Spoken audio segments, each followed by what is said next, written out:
I'm going to show you how to make the cutest, easiest little candy cuff in the entire world. For supplies, you're going to need pony beads and string, stretchy string, scissors. Candy needle is not necessary, but it does make parts of this easier. Some kind of decorative bead to go on the outside. I'm using base head beads, of course. And then some spacer beads. I'm using mini pony beads. You can use any smaller bead. You just want something that's a little smaller than a pony bead to, when you add your decorative beads, kind of space it out and make it sit right. First things first, you're just going to make a candy single. You want to make it a little bit bigger than you normally like them. So like if you normally use 30 beads, use 34 beads or something like that. And you are specifically going to do it in a pattern of 3 beads of one color, 1 bead of the other color. You're going to repeat that. I'm going to show you on the screen here. So that's the pattern you're going to be doing is 3 and 1 over and over until it's as big as you want it.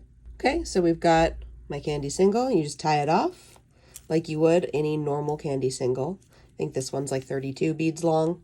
But again, as long as it's just that same pattern, you can make it as big as you want or as small as you want. And you cut off the ends. This next part's what I use the candy needle for, so you just tie it on if you've got it. And we're going to go through the connector bead. So for me, that's red. And add 3 yellow beads and just go into the next red bead. Just like that.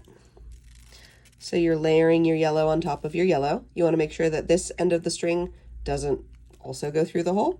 But you just do that all the way around. Add 3 yellow beads on top of the 3 yellow beads till you're back at the beginning. So that's what it's going to look like with the beads on top. We've added our last row of 3 beads. And instead of going through that first red bead, we're just going to tie it off and pull tight. I like to use a triple granny knot for this part. You can use a double knot. You can use a surgeon's knot. Totally up to you. And that is your basic chain cuff. Now we're going to add some decoration to it. Now, unfortunately, the holes in these beads are too small to use the candy needle on, so we are going to do this by hand. First things first, run your string through one of the red beads.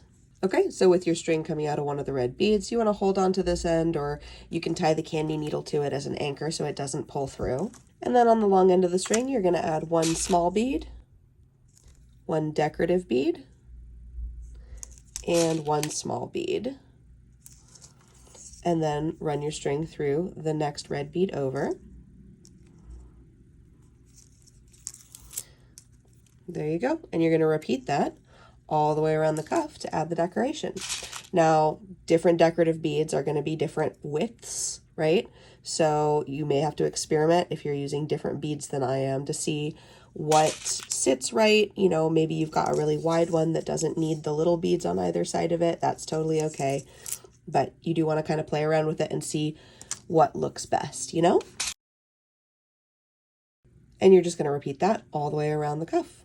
And just like on the previous row, once you hit this stage, you're not going to go back through that first red bead. You're just going to tie it off. I like to use a triple knot and cut off the ends. And there you go. You got a cute little pizza cuff. Took like 5 minutes. Let's fucking go.